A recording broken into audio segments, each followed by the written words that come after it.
इतिहास के पन्नों में दब कर रह गई एक वीर योद्धा की अमर प्रेम कहानी। नमस्कार दोस्तों, हिंदी टीवी में आपका स्वागत करता हूं। आप सभी लोगों के सामने एक ऐसे महान यदुवंशी वीर योद्धा की कहानी लेकर आया हूं, जिसने अपने तलवार के मात्र एक ही प्रहार से विशाल चट्टान के शिलाखंड को 2 भागों में विभाजित कर दिया था, जिसने आर्यावर्त की भूमि को शक और हूण जैसे आताताई आक्रमणकारियों से मुक्त कराया, जिन्हें मां भवानी का परम भक्त कहा जाता था। अगर आप उत्तर भारत से हैं, तो आपने इस महान यदुवंशी वीर योद्धा का नाम अवश्य सुना होगा, और अगर नहीं सुना है तो आप इस वीडियो को पूरा देखिए, आपको मालूम चल जाएगा। ये दोस्तों, मैं बात कर रहा हूं महान वीर योद्धा वीर लोरिक की। तो आइए जानते हैं वीर लोरिक की वीर गाथा। यदुवंशी वीर लोरिक। वीर लोरिक का जन्म उत्तर प्रदेश के बलिया जिले के दौलोरी गांव में हुआ था। वह भोजवंशी यादव वंशी अहिर राजघराने में जन्मे थे। वीर लोरिक महाराजा महाभोज के वंशज थे। कहा जाता है कि महाराजा महाभोज के नाम पर ही यादवों में भोजवंश का उद्गम हुआ। वंशीय राजाओं के शासन के कई शिलालेख उत्तर प्रदेश और बिहार में मिले हैं। इनमें से एक है उत्तर प्रदेश का छत्र किला। 1887 के बंगाल गजेट के अनुसार कई यादव उत्तर प्रदेश के बरेली में बहुत ही प्राचीन समय से निवास करते थे। इसी के साथ पूर्वी उत्तर प्रदेश और बिहार में भी भोजवंशी यादवों का वर्चस्व था। उनके खानदान के पास अपार धन संपत्ति थी।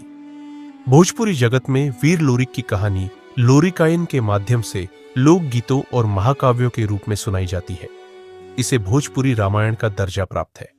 एक कहावत भी प्रचलित है, 7 अखंड रामायण, चौथा खंड लोरिकायन। इसका मतलब है कि लोरिकायन की कथा इतनी विस्तृत है कि इसे सुनने में पूरा जीवन लग सकता है।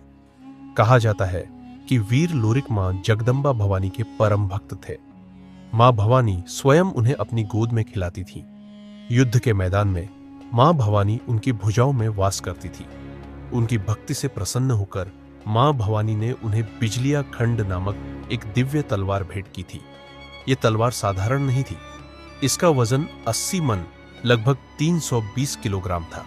सोचिए, ऐसी भारी तलवार को उठा पाना किसी साधारण मनुष्य के बस की बात नहीं थी। इसी तलवार से वीर लोरिक ने एक विशाल चट्टान के शिलाखंड को 2 भागों में विभाजित कर दिया था। यह शिलाखंड आज भी उत्तर प्रदेश के सोनभद्र जिले में मौजूद है। वीर लोरिक और मंजरी की प्रेम गाथा भी उतनी ही प्रचलित है। मंजरी सोनभद्र के अत्याचारी राजा मोलागत मकीबुरी नजर का शिकार हो गई थी। मंजरी के पिता मेहरा सिंह राजा मोलागत से अपनी पुत्री को बचाने के लिए वीर लोरिक से सहायता मांगते हैं।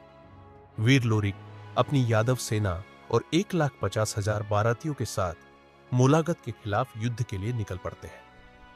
युद्ध अत्यंत भीषण था। मोलागत का ऐरावत हाथी यादव सेना को कुचलने लगा। यह देखकर वीर लोरिक का खून खौल उठा। उन्होंने अपनी दिव्य तलवार से हाथी का वध कर दिया। अंततः वीर लोरिक ने राजा मोलागत को भी पराजित कर दिया। इसके बाद वीर लोरिक और मंजरी का विवाह संपन्न हुआ। विवाह के समय मंजरी ने वीर लोरिक से एक चुनौती रखी। उसने कहा, ऐसा कुछ कीजिए कि हमारी प्रेम कहानी अमर हो जाए। वीर लोरिक ने तुरंत अपनी तलवार उठाई और पास की एक विशाल चट्टान को एक ही प्रहार में 2 भागों में विभाजित कर दिया। वीर लोरिक का पुत्र भांवर भोजवंशी वंश को आगे बढ़ाता है। वीर लोरिक की वीरता और प्रेम की यह कहानी सदियों से लोकगीतों और महाकाव्यों में जीवित है। जब वीर लोरिक और मंजरी का विवाह संपन्न हुआ और मंजरी की विदाई का समय आया, तो उन्होंने वीर लोरिक से कहा, आपने मेरी हर इच्छा पूरी की है, लेकिन इस बार मैं आपसे एक और प्रश्न पूछना चाहती हूं। क्या आप बता सकते हैं कि आपका यह साहस और बल आखिर कहां से आता है? वीर लोरिक कुछ क्षण चुप रहे और फिर बोले, यह शक्ति केवल मेरे पुरुषार्थ की नहीं है। इसके पीछे एक ऐसा रहस्य छिपा है जिसे जानने के लिए हमें एक यात्रा पर जाना होगा। यह रहस्य न केवल मेरे जीवन से जुड़ा है, बल्कि आर्यावर्त की भूमि से भी गहराई से संबंध रखता है।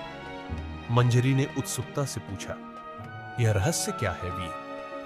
वीर लोरिक ने गंभीर स्वर में कहा, यह रहस्य आर्यावर्त के उन महान राजाओं और युगों से जुड़ा है जिनके बारे में शायद आज कोई नहीं जानता।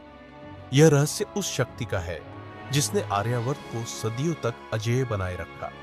अगर तुम मेरे साथ हो तो मैं तुम्हें उन कहानियों और घटनाओं की सच्चाई दिखाऊंगा जो समय के साथ मिटने लगी है। यह कहते हुए वीर लोरिक और मंजरी ने अपनी यात्रा शुरू की। लेकिन इस यात्रा की शुरुआत में ही उन्हें एक ऐसा संकेत मिला जिसने उन्हें चौंका दिया। वह संकेत एक खंडित शिलालेख था जिस पर लिखा था, जो जानता है अतीत का रहस्य वही लिख सकता है भविष्य का इतिहास। वीर लोरिक और मंजरी ने उस खंडित शिलालेख को ध्यान से देखा। शिलालेख पर प्राचीन ब्राह्मी लिपि में लिखे शब्दों ने दोनों को गहरे रहस्य में डाल दिया।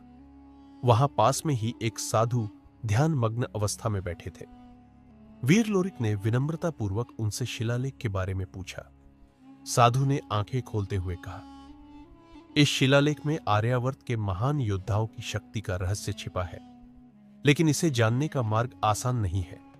इसके लिए तुम्हें हिमालय की गुफाओं में छिपे महाबली ग्रंथ तक पहुंचना होगा। वही ग्रंथ तुम्हारी शक्तियों और इस शिलालेख के रहस्य को उजागर करेगा। वीर लोरिक और मंजरी ने उस ग्रंथ को खोजने की ठानी। उन्होंने हिमालय की ओर यात्रा शुरू की। कई बाधाओं और चुनौतियों का सामना करने के बाद वे एक अंधकारमय गुफा में पहुंचे। वहां एक प्राचीन द्वार पर लिखा था, जो सत्य के मार्ग पर चलेगा वही इस द्वार को पार कर सकेगा। वीर लोरिक ने अपने साहस और भक्ति के साथ द्वार को खोलने की कोशिश की। द्वार खुल गया और अंदर वह महाबली ग्रंथ रखा हुआ था। जब उन्होंने ग्रंथ को खोला तो उसमें लिखा था, हर महान योद्धा की शक्ति उसकी भक्ति, उसके संकल्प और उसकी कर्म भूमि में छिपी होती है, लेकिन इन सभी का केंद्र एक ही है, समर्पण। वीर लोरिक को एहसास हुआ कि उनकी शक्ति केवल तलवार और साहस में नहीं, बल्कि उनकी मां भवानी के प्रति अटूट भक्ति और आर्यावर्त की रक्षा के प्रति समर्पण में थी। वीर लोरिक और मंजरी ने उस ग्रंथ को लेकर वापस लौटने की तैयारी की, लेकिन इससे पहले कि वह इस रहस्य की खोज पूरी करते, वीर लोरिक ने अपने पुत्र भाम्वर को अपना राज्य सौंप दिया और मां भवानी की कृपा से स्वर्गलोक को प्रस्थान कर गए। उनके जाने के बाद वह महाबली ग्रंथ और छिपा खजाना एक नई पीढ़ी के लिए प्रेरणा बन गए। वीर लोरिक की कहानी यहीं समाप्त होती है, लेकिन उनका रहस्य आने वाली पीढ़ियों के लिए एक अनसुलझा प्रश्न बनकर जीवित रहेगा।